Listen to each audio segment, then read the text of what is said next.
Les morts dans One Piece sont rares, voire exceptionnelles. À ce jour, elles se comptent sur les doigts d'une main, à l'exception de celles vues au travers un flashback.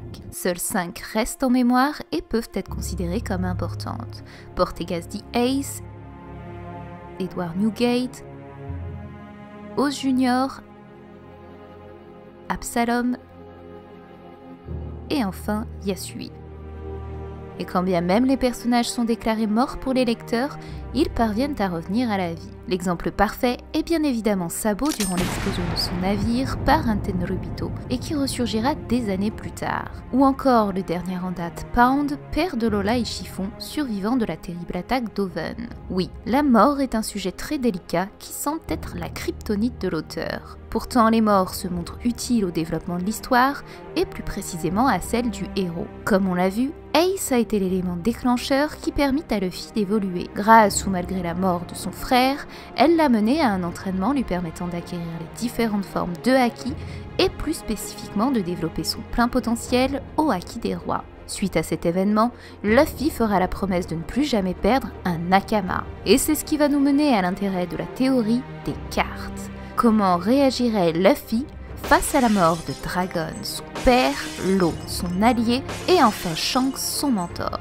Pour répondre à cette question, il va déjà falloir comprendre pourquoi la mort de ces 3 personnages serait utile à l'intrigue de One Piece. Et aujourd'hui, on va débuter par celle du leader des révolutionnaires, Monkey D. Dragon, qui occasionnera une des plus grandes guerres que le monde de One Piece ait connue, entraînant l'abolition des Tenryubito et l'utilisation de l'arme antique Uranus. Mais avant de débuter cette théorie de folie, comme toujours, et si c'est pas déjà fait, pensez à vous abonner, activer la cloche, me soutenir en laissant un maximum de likes sur cette vidéo, et après ça, commençons cette grande partie d'échecs.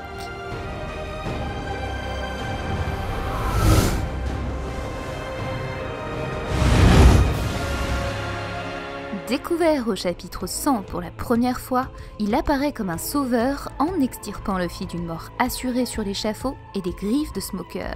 Oui, Dragon est l'homme mystère par excellence. Il est à la tête de l'armée révolutionnaire sans qu'on ne sache ni quand, ni comment, ni pourquoi. La seule chose dont on peut s'assurer, c'est que sa tête vaut cher.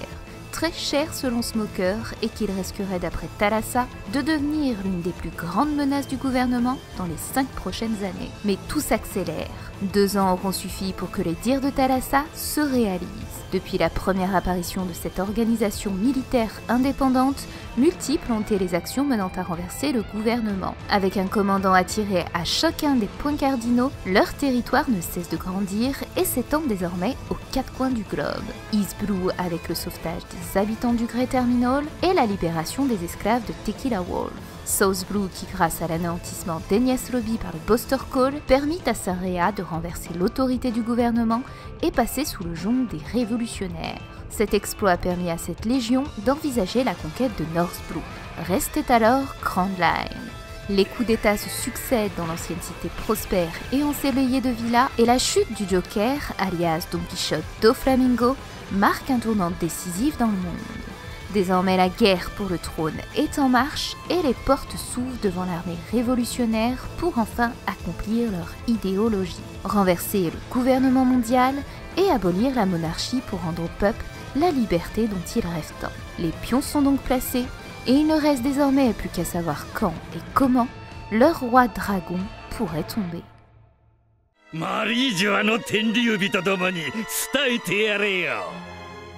Un coup d'état mondial se fait ressentir. L'un des membres de l'armée révolutionnaire envoyé en mission à Marie-Joise fait les grandes pages du World Economic Journal. Sabo est en grand danger. Est-il mort ou sur le point de se faire exécuter? C'est probablement l'élément qui manquait aux révolutionnaires pour passer à l'offensive et porter le digne nom de la Révolution à son apogée. La dernière fois que ce journal fit une annonce aussi bouleversante, c'était pour informer de l'exécution de Portegas the Ace. Elle entraîna alors la première grande guerre que l'on connaît, celle de Marineford. Les pirates face à la marine, menée par le terrible Barbe Blanche. Un parallèle qu'on pourrait aujourd'hui faire avec Sabo, qui entraînerait la seconde guerre commandée par les anarchistes et dont Dragon serait à la tête. Et à nouveau, une guerre menée pour sauver l'un des frères de Luffy. Mais les parallèles entre Ace et Sabo ne s'arrêtent pas là. Ace avait laissé sa Vivecard à Luffy sur Alabasta. Sabo donna la sienne à Luffy sur Dressrosa. Ace possédait le fruit du Mera Mera no Mi, Sabo en hérita durant le Colisée. Et là est toute l'importance de l'effet miroir, puisque durant l'arc Dressrosa, c'est Burgess, seconde l'équipage de Barbe Noire, qui souhaitait l'obtenir. Ce même Barbe Noire qui débarqua à Marineford pour capturer le fruit de Newgate. Aujourd'hui, avec l'annonce du World Economic Journal au sujet de Sabo, Teach compte bien se rendre à Rêverie pour ne pas laisser le trésor du Mera Mera no Mi entre les mains du gouvernement. À nouveau, le parallèle de Barbe Noire et son ambition pour les fruits du démon est respecté. Vient alors l'importance de l'armée révolutionnaire. C'est eux qui furent au cœur de l'arc Impel Down, prison où fut capturé Ace. Un événement que l'on peut rattacher à l'histoire de la Révolution française avec la prise de la Bastille, prison envahie par les anarchistes que vous connaissez aujourd'hui comme la date sacrée du 14 juillet. Aujourd'hui, Oda continue les clins d'œil aux références historiques françaises avec l'image de Marianne incarnée par Bello Betty, ou encore avec le château Marie-Joise, reflet du château de Chambord, créé par le roi François Ier, neveu de Marie-Antoinette. Cette reine dont le nom est un jeu de mots à celui de l'épouse de Sally, Marie-Antoinette, et qui est justement le frère de Sabo. L'effet miroir se poursuit également du côté des puissances militaires. Marineford fut marqué par les pacifistas, et aujourd'hui, Fujitora déclare que Vegapunk a créé un projet si inouï que le gouvernement est en mesure de se dispenser de la force des Shichibukai, le SSG. Un parallèle d'autant plus fort puisque les pacifistas étaient des cyborgs créés à partir du corps de l'ex-révolutionnaire Kuma. À ce jour, on ne sait toujours pas pourquoi il a accepté d'être transformé par Vegapunk, et c'est peut-être l'un des points clés de cette prochaine guerre avec les révolutionnaires. Si Kuma a accepté ce sacrifice, c'est forcément pour une bonne raison. Et si finalement, tout ceci ne servait qu'à infiltrer le gouvernement et court-circuiter leur plan grâce à l'aide de Vegapunk.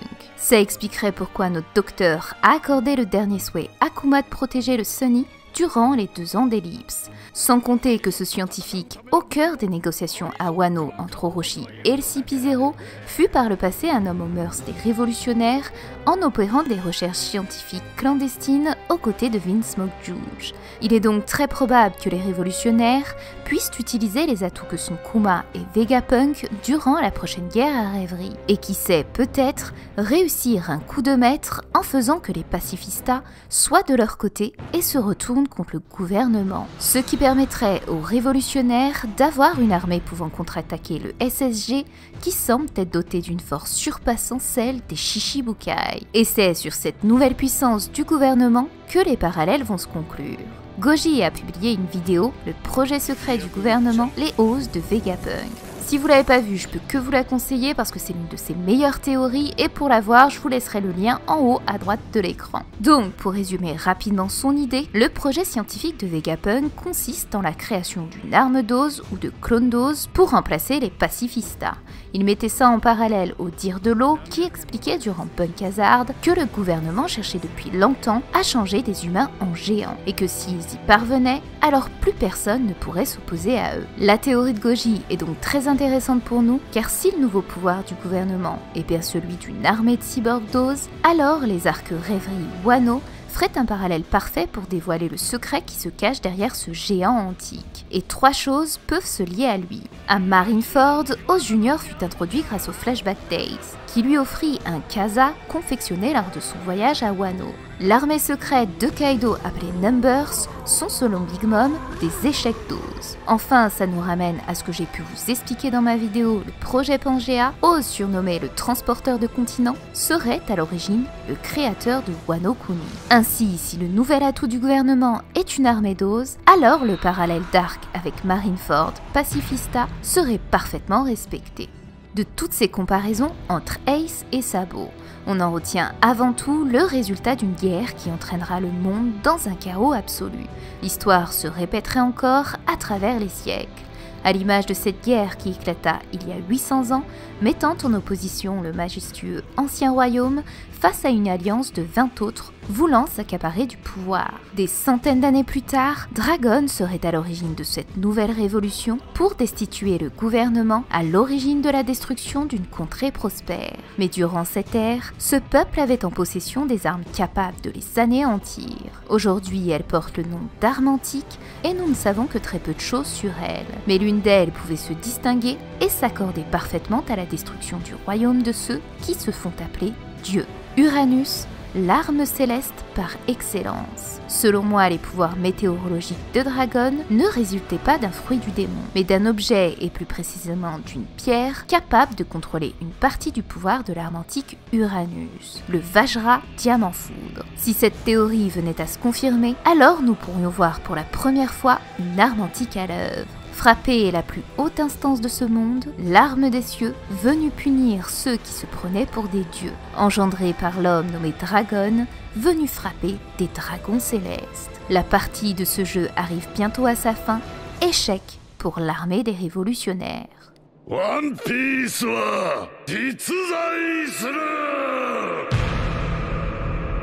この世のすべてをそこに置いてきた。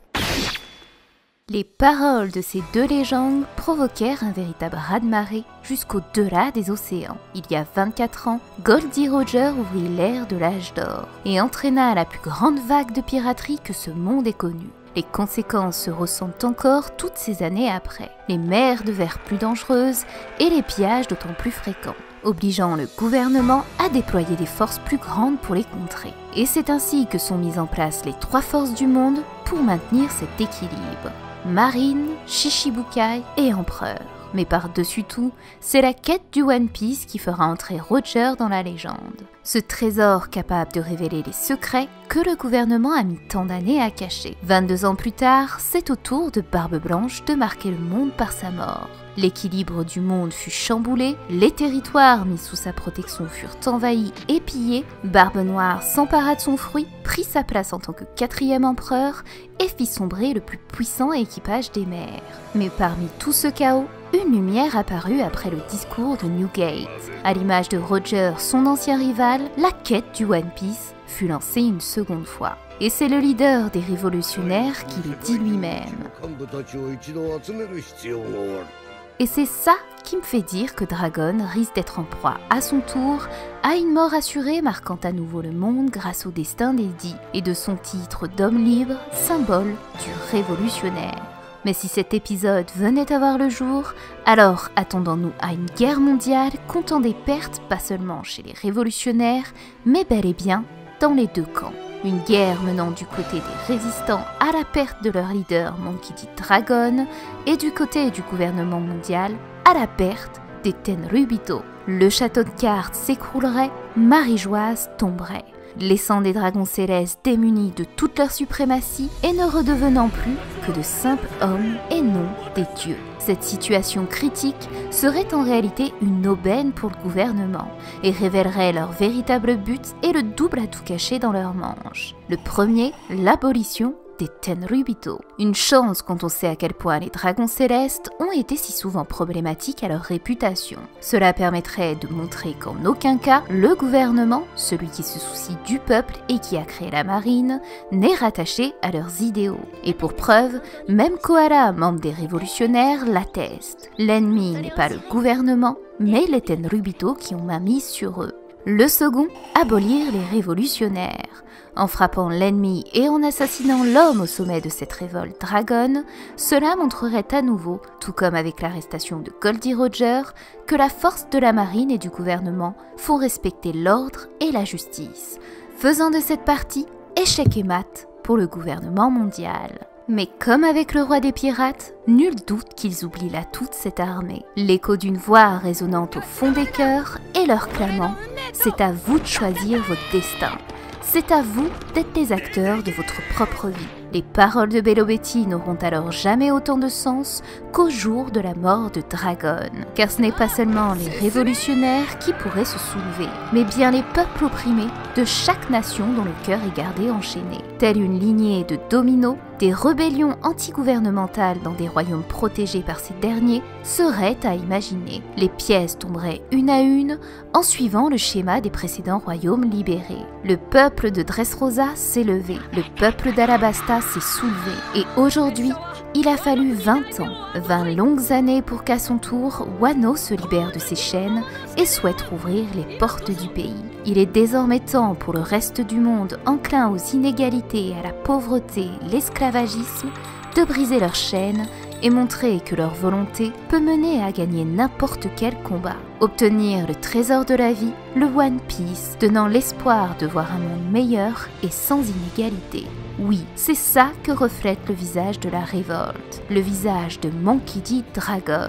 En perdant un D, c'est la monarchie divine des dragons célestes qui serait abolie, pour nous tourner vers une nouvelle ère, la dernière bataille contre le surpuissant Gorosei et la place du trône vacant, pour qu'il reste à jamais vide. Voilà pourquoi les cartes sont jouées et que la mort de Monkey D. Dragon aura le même écho que ses grands noms que sont Goldie Roger, Oden Kozuki ou encore Edward Newgate.